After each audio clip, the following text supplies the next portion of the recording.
our team on that last little bit. And our team on the mountain was our guide Paul and my two best friends David and Alex, because I knew that I was going to need to ask for help in order to get to the top. And contrary to popular belief, a true leader knows when to ask for help. Now, I was determined to do some of this on my own, but as we got to the mountain, I was walking way more than we ever anticipated. And again, contrary to popular belief, your arms aren't meant to be walked on.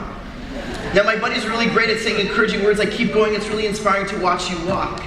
And when my mind was waging war with my body, and my wrists and elbows and shoulders were throbbing to stop, and my mother's voice in my head was saying, please take care of yourself, it was my buddy's words that pushed, pulled, and in my weakest moments, literally carried me to the top.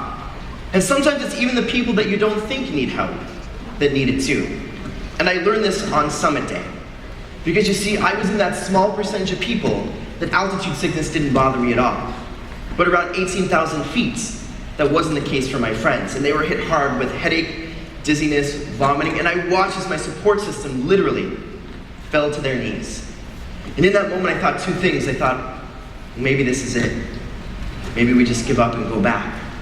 And I also thought, this is the first day in my entire life where I wish that I had legs today.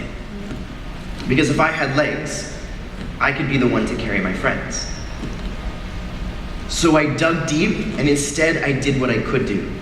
I stood in between my two best friends, and suddenly I was the one saying, just a few more steps, we can do this together.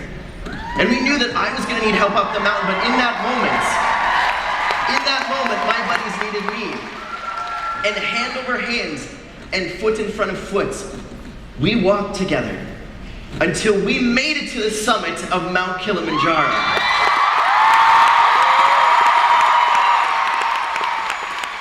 Now, we not only did this to provide clean water in East Africa, but to prove, just like you do every single day, that just because the world tells us something is impossible, doesn't mean we have to believe it. This year, you're going to be climbing your own mountains for social change, and you might be faced with obstacles. You might be literally throwing up as well. It's in those moments that you have to find your own cairn and keep climbing. My cairn this year is this Water Rafiki friend chain to remind me of the work that we still need to do. And if I, Spencer West, who was told would never walk or be a functioning member of society, can climb the largest mountain in Africa, what more can you do? There is no can't, there is no won't, only how. So let's start climbing together, and I'll meet you at the summit.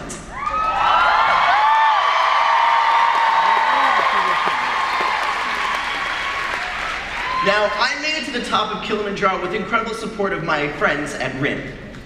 They were kind enough to give me a BlackBerry playbook, a tool I used along the way to stay connected to everyone back home. In honor of all of that educators do to inspire us to be the change, RIM wants to offer one lucky educator the very same gift they gave me, a tool that will help you climb your mountain.